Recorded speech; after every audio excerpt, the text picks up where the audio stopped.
Welcome to the Rap Soul Podcast, where we dive deep into the world of music that moves our hearts and gets our feet tapping. This is the intersection of rap and soul music from the 80s, 90s, and 2000s. We appreciate you for listening.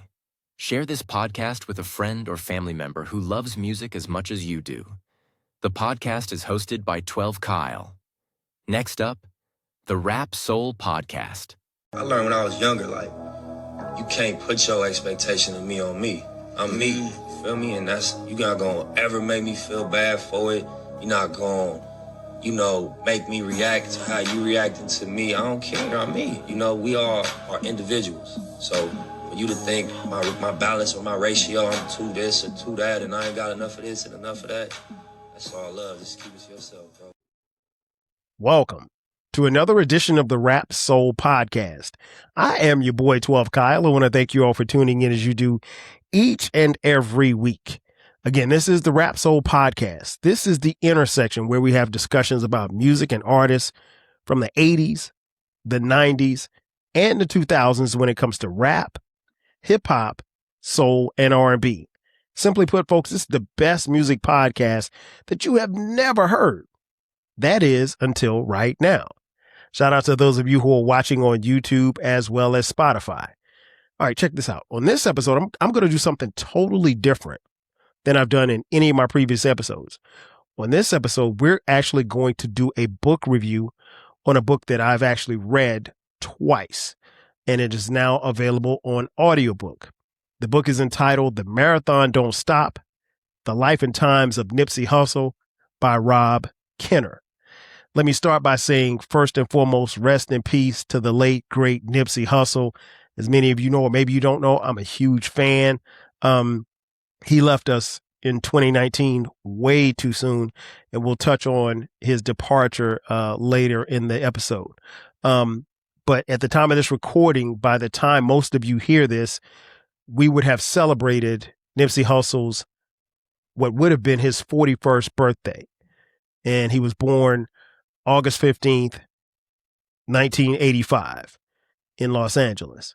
And ironically, I found out many years later that Nipsey Hussle not only was born August 15th, but same as my dad and same as one of my best friends, Jay Fresh, who actually lives in LA. Leos did not know it at all. Fun facts that you find out about people as you delve a little bit more into their life. But this book is a phenomenal read or listen. And I'm going to touch on why I think you should listen to it or read it. And more importantly, I got a lot from this book.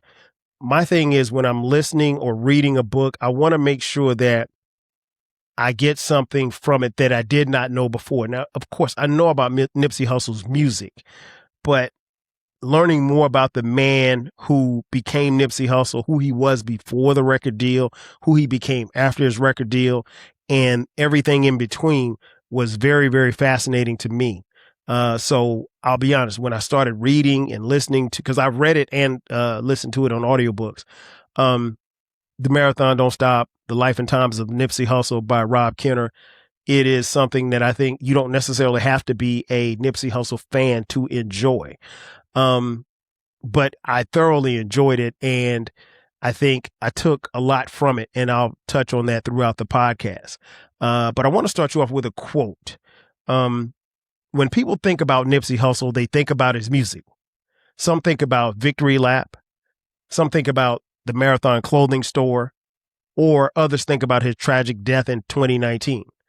But Rob Kenner's book reminds us of Nipsey Hussle's greatest accomplishment, and that may have been for the vision that he had for his community. Close quote.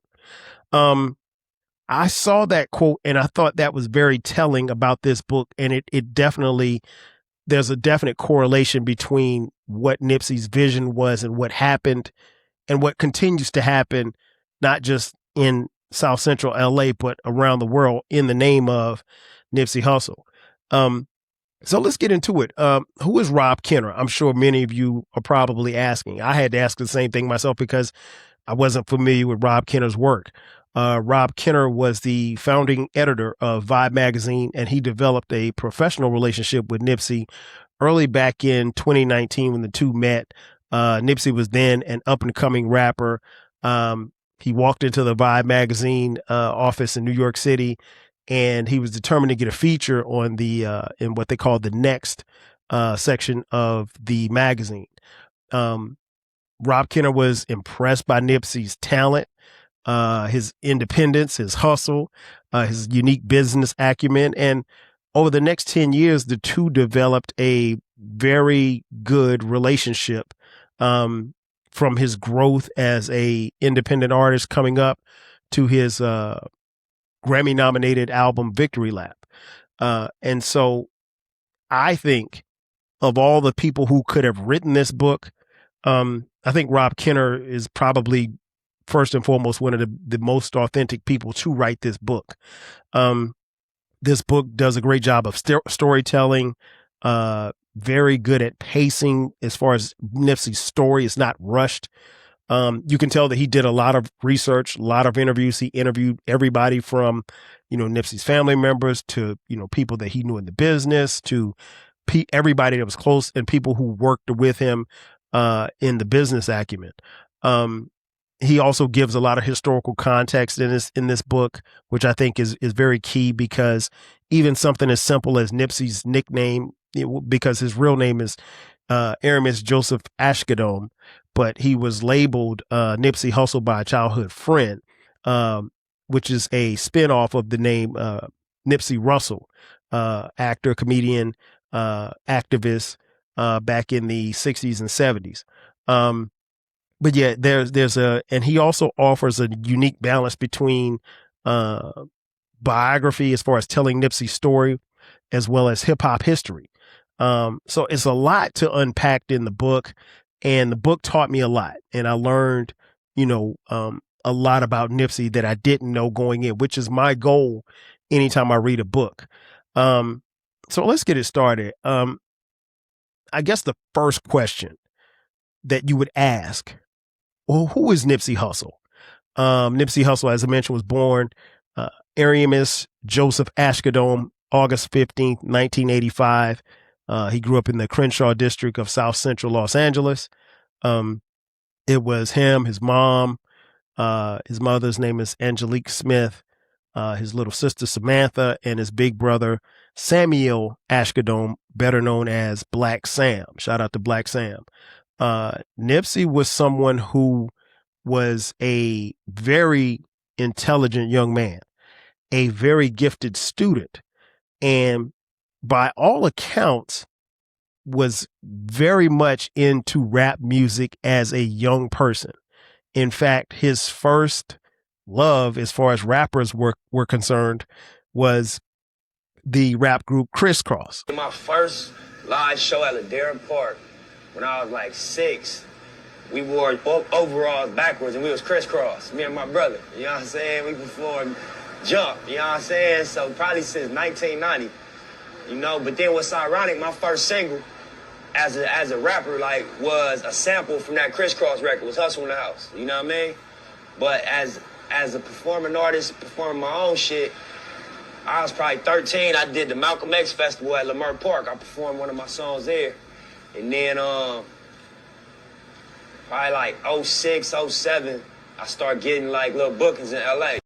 He thought, even at an early age, that he would get a record deal as a rapper, as a kiddie rapper.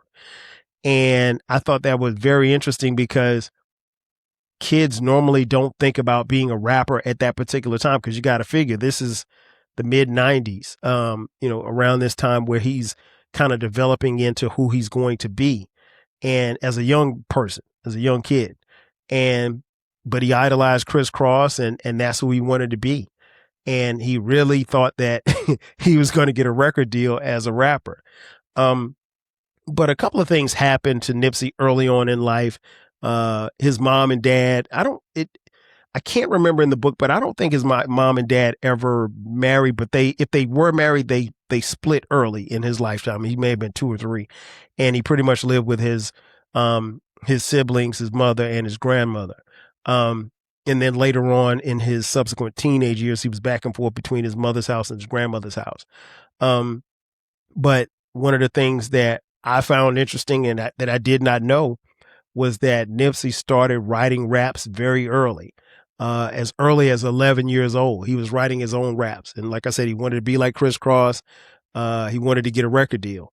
And then around the age of 10 or 11, around that same time, Rob Kenner goes into a story about how Nipsey had a situation happen to him. And what the situation was it was back to school time. And he wanted to, have some fly clothes because he was probably more into fashion than any child would be at that particular age. And his mom gave him like $50. And, in his mind, that wasn't going to be enough for him to get clothes for back to school. I mean, imagine your mom giving you $50 for clothes, and that's supposed to, provide your whole wardrobe at 10 or 11 years old. So he decided to take the money, but he knew that wasn't going to be enough. He was going to have to get his own money. And what he started doing was his first job was shining shoes. He knew that the money that his mother gave him wasn't going to be enough. But he did odd jobs around the neighborhood. He shined shoes, and he had over $300 by the time it was time to go shopping for school clothes. And I thought that was very, very impressive for a young man. One, to have the wherewithal to understand that, hey, my mom can't afford this, and we can't afford this. So instead of complaining, instead of going out and robbing somebody and taking it, he hustled to get it. And that started his early drive as far as like having an entrepreneurial mindset of wanting to have something and then going out and getting it himself. In the book, it talks about obviously his early influences, his father, DeWitt Ashkadome, a man of Eritrean descent. His mother was African-American, Black woman. But his parents were his influences. Obviously, his big brother, Black Sam. And I think Sam is 3 years older than Nipsey. And so, they were his early influences as far as like what he wanted to be like, or the people that he lived for. Another influence that I did not know about was a guy by the name of Dexter Brown.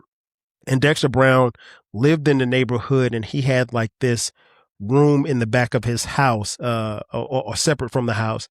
And in that place, in that area, what he did was he set up music equipment. And Nipsey was someone who had studied, and even at a young age, gone to a community center to learn more about music after school and things of that nature.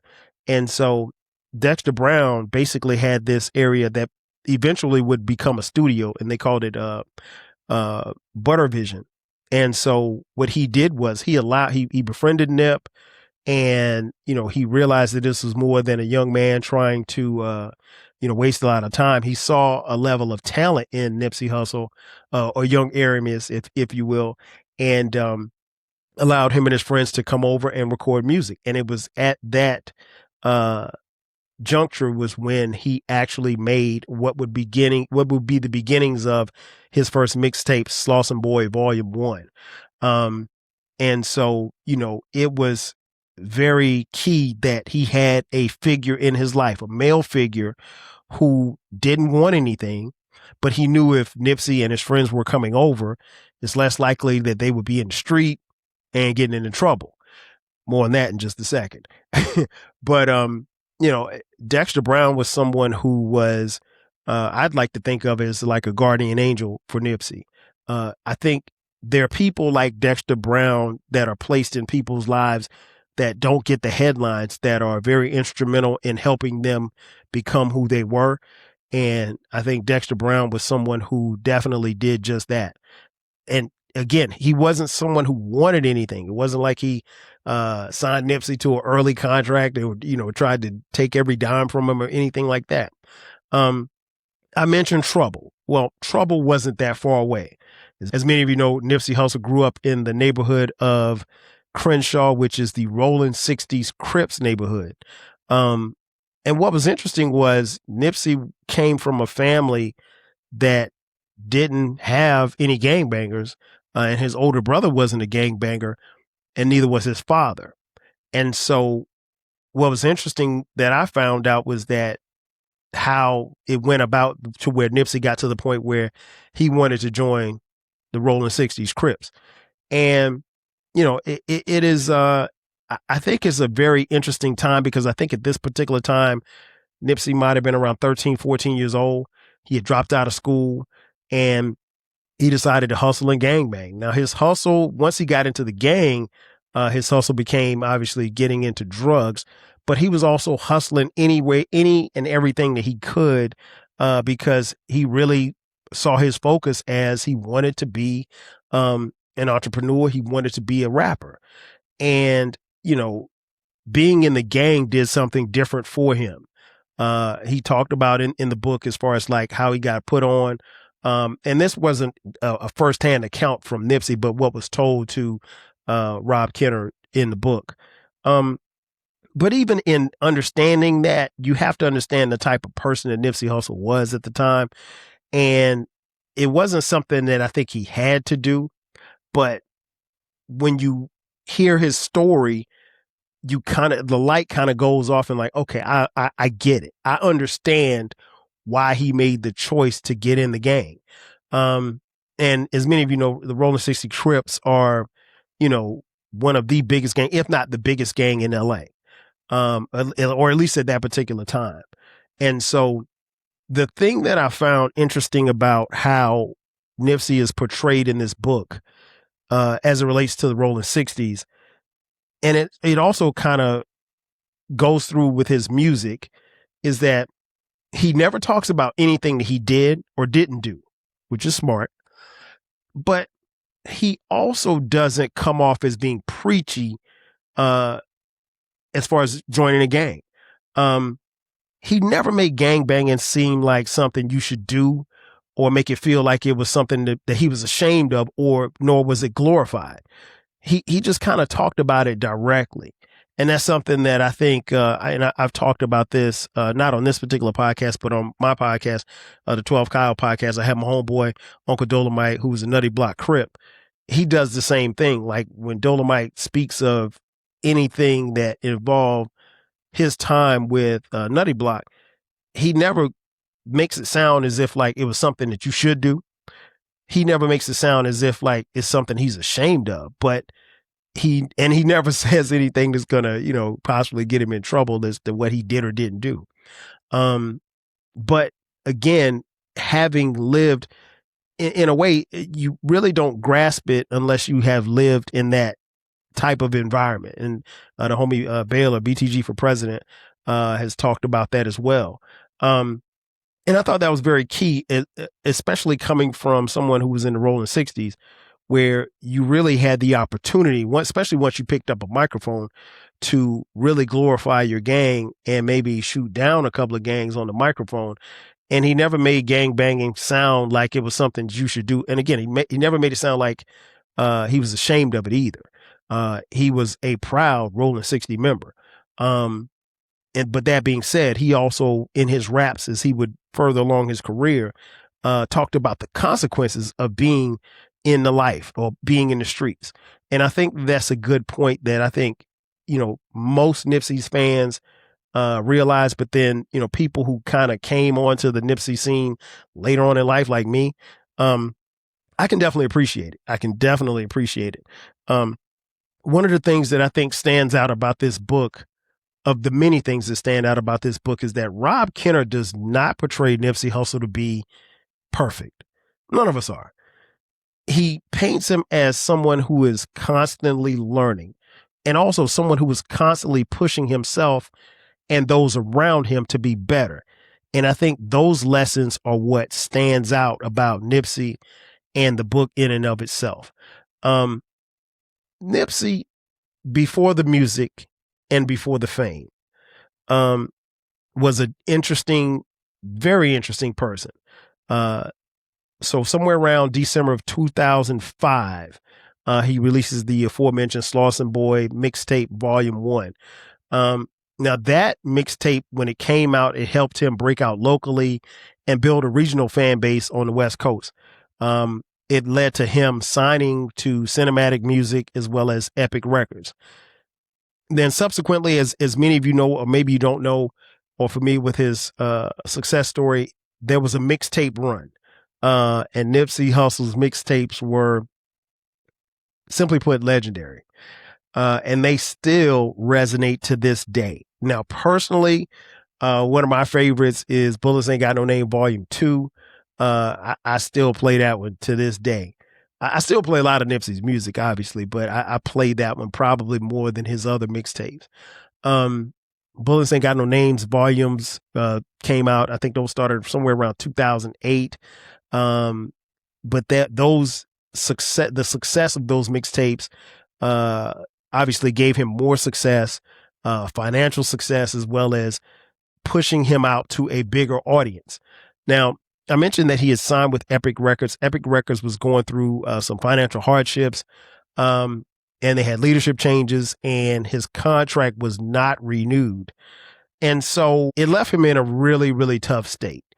I think at that point, he wasn't really sure what he wanted to do, because he knew that he wanted to continue as a rapper, but also he was moving a little further away from the streets. But, you need money, to keep this thing going. And so he was kind of dibbling and dabbling back in the streets. And so at that point, he created his own record label, All Money In, because what happened was the collapse at Epic caused him to shop around. And when you're shopping for a deal, your own record deal, it's imperative that you, one, make an impression upon the labels, but also, make sure that you get the best deal that you can get. What I found interesting was there were a lot of music labels who were interested in signing Nipsey Hussle.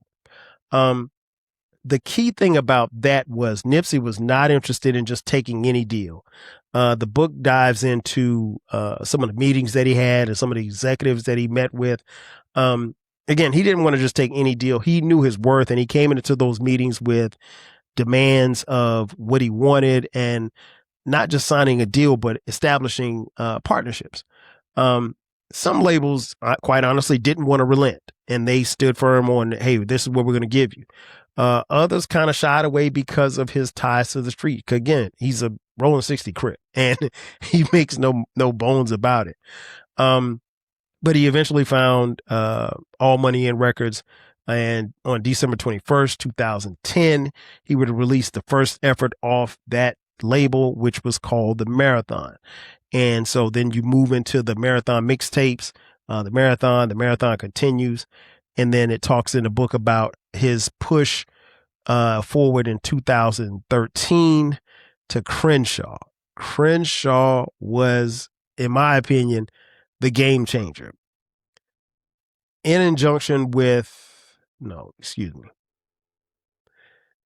So Crenshaw was a mixtape that he was offering up, but instead of just putting the mixtape out there on the street, what he wanted to do was change up the game. He offered the mixtape to his fans digitally for free, but then he also printed up 1,000 hard copies. The catch, he was going to sell them for $100. And he talked about it. Where did you get the idea of charging $100 per CD? You needed a new chain? Nah, not just that, man. You know what I'm saying? Nah, I got a few mentors that just put me on books and literature and all that. Big Bob Francis, one of them. And so, he told me about this book called Contagious. Contagious, Yeah, so I got to the second chapter of that, and it was just talking about how this restaurant owner in Philly started selling Philly cheesesteaks for $100 at his restaurant. And it just was like, it set off all type of conversation. Everybody was talking about it. Then all type of influential people came through and just wanted to check out why it was $100. Like Oprah came through and bought one. David Letterman bought one. He got all type of exposure and publicity. And then it became like a staple. And everybody started coming through supporting buying a $100 cheesesteak. So I put the book down and I was like, yeah, we about to do that with the album. Nobody did that with music, That only works if it's worth $100 though. Yeah, the music gotta live up to the price eventually when they get it, and I think that I was confident in the music. It's not the album, it was stuff that didn't make Victory Lap, which is my album, but I felt like we recorded all of that with the album in mind, so it wasn't like recorded as a mixtape, you know what I'm saying? And so when they had the idea, the concept to have $100 mixtape, I remember hearing about it and I didn't even know who he was. I'm like, who in the hell is going to buy $100 mixtape? And again, I wasn't a fan at the time, but there were people who lined up to buy it. And, Jay-Z actually bought copies. And it is said that he sold out Crenshaw within 24 hours, which is crazy. Again, this is 2013. But Jay-Z personally bought 100 copies. And so he made his money there. And, I think the music matched the demand. There was a huge demand for it. But when you price something that high, there's going to be a segment of the population that's going to say, I'm not touching that. There's going to be another segment of the population that says, I got to hear this because I got to see if it's worth $100. And people were proud to pay. And shout out to the Proud to Pay campaign, which is a campaign that he pushed and he talked about in the book, as far as where people, he developed a very strong fan base of people who were going to support whatever he did. Because by this time, his name, his brand recognition, everything is out there. People know who he is. He's got singles, he's got hit songs, and he's doing it on the street. And one of the things I found interesting was one of the first songs that he ever recorded was a song called Fuck the Middleman. And in essence, that's what he did. Fuck the middleman. He moved the middleman out. If you can offer a product to people and you can give it directly to the consumer and you don't have to deal with the middleman, well, you stand to gain almost all of the profits, because now you're not having to have, other people who don't necessarily share your vision into having a hand in the pot, if you will. But I thought that was brilliant, and hearing about it. And again, I was around at this time, but I wasn't a fan. I was vaguely aware of who he was, but what Nipsey was doing at that particular time was he was building a name. And as he was building a name, he was building a brand. And as he was building a brand, he was also building a small fortune, and he was building independently. Now, in this time frame, he had gotten into trouble a couple of times, been in and out of jail. Not minor things, not major things either, but like just the back and forth between street stuff, if you will. But as he built independently, he was also investing and buying businesses in his South Central LA neighborhood. And not only that, one of the most important things that happened to Nipsey during this time is, as he's building a name and building money for himself, he's also building and cultivating relationships. In the book, it doesn't sound like he's someone who is in any way, shape, or form interested in burning any relationships. He saw the value in the working relationships that he had with industry people. And he almost always knew the value that he had with people in the streets, but that was a different type of thing, and a different type of vibe, and a different type of energy. Two people in particular in the industry that I think the book talks about that he got close to were Miami rapper Rick Ross and fellow LA rapper YG. As far as Rick Ross, they started doing songs together very early in Nip's career. And, Nip has shouted him out and talked about how he and Rick Ross talked about building wealth and generational wealth. And it was something that went from their conversations to the recording booth to messages that they would spread, and Nipsey would spread throughout, his interviews and things of that nature. One of the things that I loved reading was that Nipsey was a fan of interviews. And I think that's key and it makes sense now, because I'll be honest, when Nipsey, if you see a Nipsey Hussle interview on YouTube, you're probably going to sit and watch it, because the guy is very, very intentional, very charismatic, and very direct. And he comes off as if not as a know-it-all, but someone who is very intelligent. And he in a really strange way, he seems like at least for me, somebody that you knew, even if you didn't know him. I never knew him personally, never met him or anything like that. YG in particular, they got to be very close very quickly. Again, doing songs together. Both he and YG and he and Rick Ross, in a lot of ways became like brothers on the microphone, both in the booth and away from the booth. And what was interesting was, just obviously when you're talking about YG, someone who is a Piru blood, Treetop, I think is where he's from. And, while Nip's gang, the Rolling 60s and Treetop Pirus, they aren't in any conflict. I think there was some type of association that YG had with another set, and I think it was the Inglewood Family Gangsta Bloods. And there was some discussion or some discourse about YG coming into the 60s neighborhood. The book touches on it. I won't go into details about it. You can read it. I don't really know that there was a lot to unpack there. It could be, but I would leave that for, someone who was there to talk about. I don't make it a habit of speaking of things that I don't know anything about. The book kind of leaves a lot up to interpretation. And of course, the big collaboration that Nipsey did with YG was FDT. Those initials stand for Fuck Donald Trump. And it was a smash. So shout out to YG. But the book mainly focuses on, in a lot of ways, Nipsey's independence.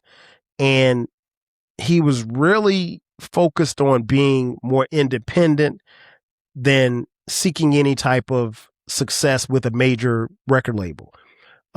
Maybe it was his time in the streets. Maybe it was his experiences when he was trying to shop a deal. All of those things led to him really being focused on being an independent artist. And when you read the book or hear the audio book, you'll get the names of a lot of industry people who passed on him. And I mean, Nipsey's mentioned their names, some of their names in songs. But I can only imagine that there were a lot of industry executives and labels that kicked themselves once they got to hear, the final product or whatever with being Victory Lap, and wishing that they had signed him. And I think his push to be independent, I think, really stood out in the book. And one of the things that I think Nipsey did was he also helped change how artists think about ownership. And then that speaks to Nipsey Hussle, the businessman. Hussle did things the Hussle way. I mentioned, running with cops. He and Black Sam had a t-shirt shop called Slauson Tees right there on the corner of Slauson and Crenshaw. And, the cops raided the place a couple of times. They got into it with the cops and, but it was that level of entrepreneurship because at first they were selling t-shirts in front of a storefront and, they got their stuff confiscated and the cops basically said, well, look, you want to sell out here, you got to get, you got to get a store and pay rent like everybody else. And they eventually bought the building that would become Slauson Tees. But Nipsey had invested in real estate. He created this thing called Vector 90, which is a co-working space, a business incubator for STEM and research in the Crenshaw district, and which was much needed. And it's still, going to this day. He talked a lot about STEM education, investing, ownership. And not only was he just talking about it, he lived it. He was constantly buying different buildings, buying different blocks, right there in that South Central neighborhood. And I think that's very important because it's one thing to have financial success as far as an MC or a businessman or businesswoman. It's another thing for the people in your community to see that, and they saw that. And, while I'm sure he didn't live, and the book never talked about where he lived, but while he didn't live, in that neighborhood anymore, his money was still being funneled back into the Black community, into his community. And there's a lesson to be learned from that. And I think that was very powerful. I mentioned earlier the Marathon clothing store, which is no longer in the neighborhood where it was before, because it was initially designed to be a smart store where you could bridge the gap between technology and giving customers access to exclusive music just by making purchases. But, the Marathon clothing store is now on Melrose, which is where, if you're watching on YouTube and Spotify, this is where I got this shirt from. Really dope shirt. Shout out to the people and the staff at the Marathon clothing store. Listen, when I came in there a couple of years ago when I was out in LA, they treated me like royalty, and they didn't know who I was. The customer service was just over the top. And I guess, I probably looked like I didn't, I had on an SC State hoodie. So, I'm pretty sure they didn't know what SC State was. But, they went above and beyond. And then once I started talking, they could realize this dude ain't from here. So, but they were more than friendly, and copped a couple of things out of there. And I plan to go back next time I'm out in LA. That's going to be one of my first stops. But my first stop is going to be Marathon Burger, which I got a chance to check out 2 years ago. The one on Melrose, and I think there's 2 or 3 other locations. Phenomenal burger. The homie Bale and I went, and it's arguably one of the best burgers I've ever had in my life. No lie. But just seeing those things and seeing the economic impact that Nipsey had, I think is very key, and it's very telling to, the success that he had. One thing that I really took away from the book was Nipsey wasn't trying to become rich by himself. He wanted everybody around him to win. And I think that comes from that community mentality of the Rolling 60s to some degree. And then just who he was as a person. He was really about family. He spoke very openly about his love and respect for his big brother, Black Sam, who has genuinely carried everything on. But his love for his parents, the book talked about how, I think when he was 17 or 18, his dad took Nipsey and Black Sam back to Eritrea, their motherland, where they're descended from. And they were out there for, I think it was 2 weeks, and 2 or 3, no, it may have been a month. I can't remember the time, but that trip changed his life. Now I want to talk about the marathon, because there's a marathon mentality, I think, that not only surrounded Nip, but it's something that he preached. When you think about marathon, what does it actually mean? If you really think about the metaphor of the marathon, when you look at it as like life, it's about endurance. It's about preparing. It's about mentally breaking through your barriers that tell you I can't keep going, where you're more capable you more capable than you think you are, and then you conscious of. To me, the marathon means a couple of things. It means patience, because if you're running a marathon, it is obviously a 26-mile race, but you got to have patience to run a marathon. And life truly is a marathon. You got to have consistency. That's one of the key things about running, is that you got to be consistent. You got to keep doing the same things the same way to get the results that you want. Obviously, you have to be disciplined. It goes without saying that discipline is needed to run a marathon. Nipsey talked about the marathon continuing as far as ownership was concerned. He believed in making sure that we owned and invested in our own, which is something that a lot of people talk about, but very few do. And then the marathon, I think, also speaks to delayed gratification. Like, you got to run these laps. You got to keep running. The thing about running a marathon, literally and figuratively, is that it doesn't happen quickly. The marathon and being able to run a marathon is based on your endurance. So you're not going to win a medal for running a marathon in a minute because it doesn't happen like that. It is a grind that you take and you push yourself through over a 26-mile journey. And in life, we'll run several marathons. And the thing is that you have to keep going. And I think the marathon concept really became bigger than any other thing that you probably could take from Nipsey. He spoke very openly about running a marathon and not literally running a marathon, but running a marathon as far as having the discipline to push yourself, having the discipline to not get down on yourself, even when you're not sure about something. And it's something that with Nipsey's fans still resonate to this day. The last thing I want to touch on in the book, the book does not cover, the book covers obviously his death. Nipsey, as many of you know, was tragically murdered March 31st, 2019. As I've said before, there is a video, or there may still be a video of the actual security cameras of a video of, him actually being shot. That was never going to be something that I watched. I remember where I was when I got the news, and I remember how it kind of spread through social media. Here's what I will say. I don't speak on street shit because I ain't a street dude, right? I don't get into conspiracy theories or anything like that. I think more than anything else, that part of the book was very hard for me to read.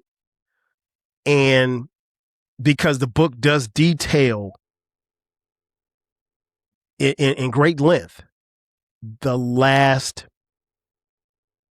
hour or so of Nipsey Hussle's life.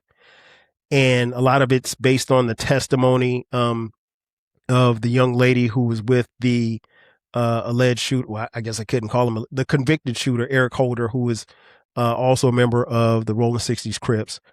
Like I said, I don't speak on street shit. It was there street shit involved? I don't know. I wasn't there. What I can tell you, what I took from the book was just, that's a really tough part for me to read and listen to, because you know that he died, but you don't want anybody to die like that. Especially someone who meant so much to so many people and whose music touched the lives of millions. And, the thing that I always say about Nipsey Hussle is, simply put, he should be here. Nothing more, nothing less. He should be here. The reasons why he isn't here and the events surrounding his death, I don't talk about. Because again, I don't know. The book ends with, talking about his death and then the subsequent testimony, but it does not get into the sentencing of Eric Holder. Eric Holder was, as many of you know, sentenced to 60 years in prison. As far as I know, by all accounts, he's in protective custody. He has been, from reports that we've heard over the years, physically assaulted. And, there's nothing I can say about that, because if you take down somebody as important as Nipsey Hussle was, there's going to be a fallout from it. I'm not going to get into the theories as to whether or not Holder did it alone or he was put up to it by anybody. That's not me. What I will say is it's very tragic that he's no longer with us. And, I think he should be here. And I miss him. I'm not going to lie. Lastly, Nipsey Hussle's legacy. His legacy lives on. I think one of the things that is very impressive about Nipsey Hussle is his dream didn't die when he physically left this earth. We are still seeing the manifestations of his dream. As many of you know, Nipsey has 2 children, a daughter and a son, and God bless both of them. His daughter Amani, his son Cross, and his longtime girlfriend / fiance / wife, actress Lauren London, and his family. God bless all of them. I know that times like this, when his birthday comes around, I would assume that every day is tough. I'm not even going to sit here and pretend like I know what it is, but I'm one of the people that I don't acknowledge March 31st, 2019. I know that it happened. I know that that day exists. I know where I was that day, but I don't celebrate that. I celebrate his birth. And again, I told you, as I mentioned at the top of the podcast, he shares a birthday with my dad, who on August 15th will be 80 years old. And, I wish that Nipsey Hussle had lived to see 80. But I think his legacy is stamped. And like I said, one of the great things is, his legacy continues just like the marathon. He was not only an inspiration to his fans, but inspiration to independent artists throughout the world. Speaking on Black entrepreneurship, community investment, financial literacy, generational wealth, ownership of everything. He was truly a man before his time. And so, my final thoughts is I think this is a great book. If you don't want to physically read the book, it's a great audiobook. It's available everywhere. Rob Kenner, salute to you. Great job well done. It's not something that I think that you put down once you pick it up. But again, in many ways, I felt like this would be a great opportunity to pay tribute to Nipsey by reviewing this book, as opposed to putting out a tweet or putting out a picture or asking people what their favorite Nipsey Hussle song is, or if they thought Victory Lap was a classic. I've already done an episode on Victory Lap. If you did not catch it, just go through the archives. I did do an album breakdown of Victory Lap, an album that I still play to this day. I play a lot of his music, but Victory Lap, Crenshaw, and probably Bullets Ain't Got No Name Volume 2 are probably the ones that never have fallen out of rotation. And to Nipsey's fans, thank you for watching. I'm with you. I'm a fan as well. And I'll be first to admit I wasn't a fan early on. I kind of caught on late, but it's been a pleasure for me to go back and hear some of this music and see some of these interviews that I missed when I was out running around. But Aramis Ashkadom was a very impressive human being. And I think he's left a legacy that we can all admire. And that's not just Nipsey's fans, entrepreneurs, hip hop fans, business minded people, people who are interested in community development. I think all of you will be a little bit better off by either listening to this audiobook or purchasing this book from Rob Kenner. And the last thing I'll add is Nipsey Hussle obviously used to say, the marathon continues. After reading this book, I think I better understand that phrase more than ever. It wasn't just about surviving. It was about building something that could outlive you. And in a lot of ways, that's exactly what Nipsey Hussle did. He built a brand. He built a legacy. He built music that will stand the test of time. And none of us could ask for anything more than that. Ladies and gentlemen, that's going to do it for me. Thanks again for checking out this edition of the Rap Soul Podcast. Be sure to subscribe to the podcast. We drop new episodes every Thursday. Make sure that you subscribe. Go to the rapsoulpodcast.riverside.com. Go there and subscribe to the newsletter. That way you'll get updates on any and everything that we drop as it concerns the podcast. And I promise you, we're not going to spam you. We won't spam your email. But ladies and gentlemen, that's going to do it for me. Thanks again for checking out this edition of the Rap Soul Podcast. I am your boy 12 Kyle. I'll catch you guys next time. 5,000. Cheers. Thank you for listening. This concludes the episode. Be sure to subscribe to the Rap Soul Podcast. You can find the podcast wherever you get your podcasts. Follow the podcast on social media. And feel free to continue this discussion on our Reddit page. More importantly, Share this podcast with a friend or family member who loves music as much as you do. Until next time, 5,000.